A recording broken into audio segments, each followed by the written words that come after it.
ऊंची ऊंची पहाड़ियों और घने जंगल से घिरा हुआ भैरवगढ़ गांव काली पहाड़ी के ठीक पीछे था। काली पहाड़ी यानी मौत का घर।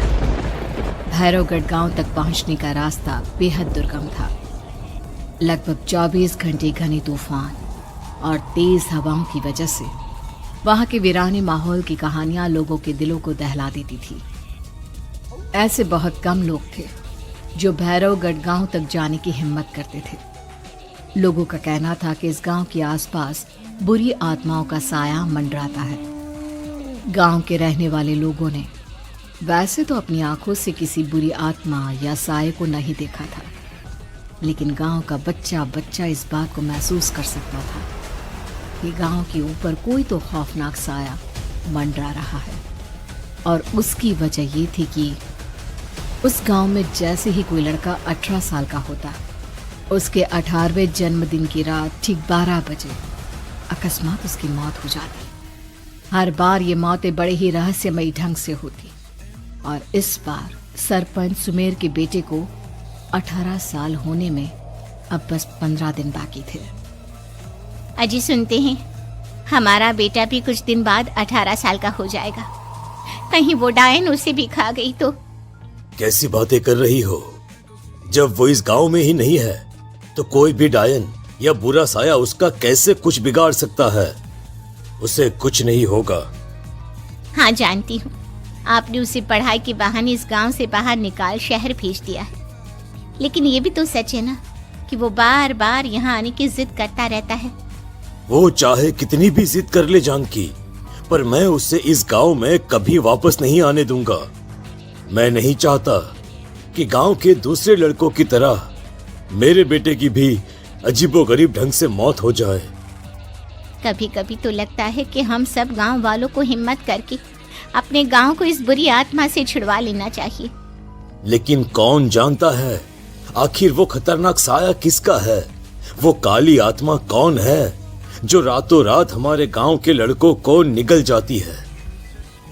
सुमेर और जानकी जब ये सारी बातें कर रहे थे तब रात के लगभग 10 बज चुके थे और हर रात की तरह भैरवगढ़ गांव एक भयानक काले तूफान की आगोश में था। बाहर चल रही तेज हवाएं और बारिश के बीच कभी कभी ऐसा लगता जैसे कोई बुरी तरह से चीख रहा है। किसी के तड़पने और चीखने की आवाजें गांव के कानों में बार बार टकराती, पर वहां रहने वाले किसी भी औरत या आदमी के अंदर इतना साहस नहीं था कि वो अपने घर से बाहर कदम रख के उन आवाजों तक पहुंच सके। सो जाओ जानकी और घर के खिड़की दरवाजे कसकर बंद कर दो।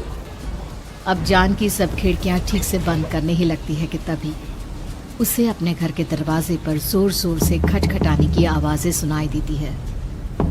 इन आवाजों को सुनकर जानकी और सुमेर के चेहरे डर से पीले और हाथ पैर ठंडे पड़ जाते हैं।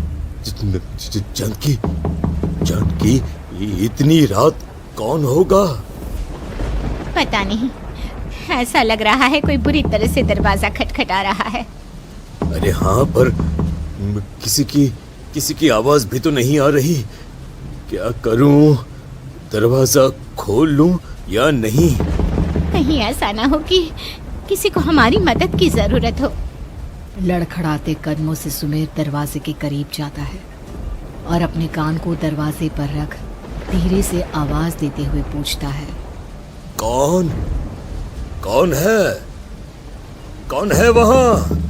तभी एक बेहद डराने वाली आवाज उसके कानों से टकराती है। दरवाजा खोलो, दरवाजा खोलो, वरना आज की रात इस गांव में कोई जिंदा नहीं बचेगा। मैं जानती हूँ तुम्हारा बेटा 18 साल का होने वाला है। अगर उसकी जान की जरा भी परवाह है तो दरवाजा खोल दो। इस आवाज को सुनते ही सुमेर घबराकर पीछे हट जाता है और जानकी को पूरी बात बताता है। कहीं वो डायन हमारे घर तक तो नहीं पहुंच गई? अब हम क्या करेंगे? मुझे दरवाजा खोलना ही होगा जानकी। मेरे पास अब कोई रास्ता नहीं है। इतना कहकर सुमेर डर से अपनी दोनों आंखें कसकर बंद करता है और कांपते हाथों के साथ झटके से दरवाजा खोल देता है। तभी किसी के जोर से हंसने की आवाज सुमेर और जानकी को सुनाई देती है। उस आवाज को सुन दोनों दरवाजे की तरफ देखते हैं और सामने अपने बेटे राहुल को खड़ा देख दंग रह जाते हैं। राहुल के हाथ में उसका मोबाइल होता है जिसमें से वो आवाज बज रही थी। ये क्या मजाक है? और तू यहाँ, तुझे मना किया था ना गांव में आने को, समझ में नहीं आता क्या? 18 साल का होने वाला है तू। माँ, आप लोग भी पता नहीं किन अंधविश्वास भरी बातों पर भरोसा करते हैं। क्या क्या मैं अपने घर नहीं आ सकता? आप लोगों से नहीं मिल सकता? देख बेटा, हमने तुझे किसी वजह से ही इस गांव से दूर रखा था और यहां आकर तूने अच्छा नहीं किया। चल चल चल, मैं तुझे अभी के अभी वापस शहर छोड़कर आता हूं। ओफो पापा, आप बेकार की बातों से परेशान हो रहे हैं। बाहर इतना तेज अंधड़ तूफान चल रहा है, कहीं जाने की जरूरत नहीं है।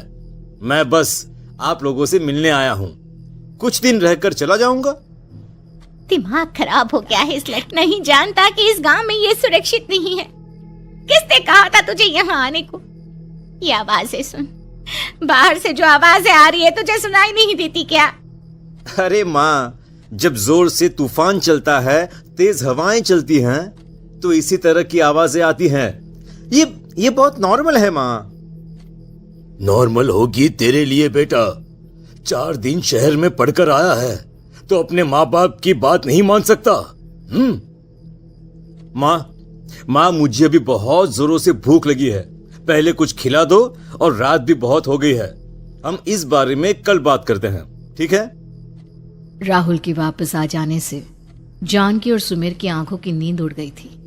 खाना खाने के बाद राहुल तो अपने बिस्तर पर जाकर सो गया, लेकिन जानकी और सुमेर पूरी रात उसके कमरे के बाहर पहरेदारी करते रहे। उन्हें पल पल इसी बात का डर था कि कहीं उनके बेटे को कुछ हो ना जाए। रात बीतती है, सुबह का सूरज निकलता है। अब जैसे ही वो राहुल को नींद से जागते देखते हैं तो उन दोनों के दिल को सुकून मिलता है। अरे माँ, पापा, आप अभी तक यहीं बैठे हैं? क्या पूरी रात सोए नहीं? जिनकी जवान बेटी की जान को खतरा हो, उन माँ बाप को नींद नहीं आती बेटा। बेटा, अब तो वापस शहर चला जा। देखो माँ, मैं किसी जरूरी काम से इस गांव में आया हूं, और वो काम पूरा होने के बाद मैं खुद यहां से चला जाऊंगा। काम? गांव में तेरा क्या काम है? पापा, मैं बचपन से ही इस गांव के बारे में बेहद डरावने किस्से सुनते आया हूं, इसीलिए अब मैं उन्हीं किस्सों के ऊपर डॉक्यूमेंट्री फिल्म बनाऊंगा। रिसर्च करना चाहता हूं कि आखिर सच्चाई है क्या। हे भगवान, लो जी, सुन लिया, और भेजो इसे पढ़ने के लिए शहर। मैंने आपसे पहले ही कहा था, मेरी बहन के पास दूसरे गांव भेज दो। ना ये शहर जाता और ना उल जुलूल की बात इसके दिमाग में आती। जानकी और सुमेर राहुल को समझाने की बहुत कोशिश करते हैं, पर वो किसी की बात नहीं सुनता और अपना कैमरा लेकर गांव की पास वाली काली पहाड़ी की तरफ निकल जाता है। अब राहुल जैसे ही काली पहाड़ी पर पहुंचता है, उसकी नजर पहाड़ी के ठीक बीचों बीच बनी एक पुरानी झोपड़ी पर पड़ती है। यहाँ भी कोई रहता है क्या? ये इंटरेस्टिंग होगा। राहुल की आवाज पहाड़ों से टकराकर उसके कानों में सुनाई दे रही थी। उसने चारों तरफ का नजारा देखकर वहां की तस्वीरें अपने कैमरे में उतारना शुरू कर दिया। तभी अचानक राहुल ने अपने कैमरे में खींची हुई तस्वीर को जूम करके देखा, और उसमें उसे जो नजर आया वो देखकर राहुल के होश उड़ गए। क्या सचमुच उस गांव के ऊपर किसी बुरी आत्मा का साया था? क्या राहुल की जान बच पाएगी? क्या देखा था राहुल ने उस फोटो में, जिसे देखकर वो दंग रह गया।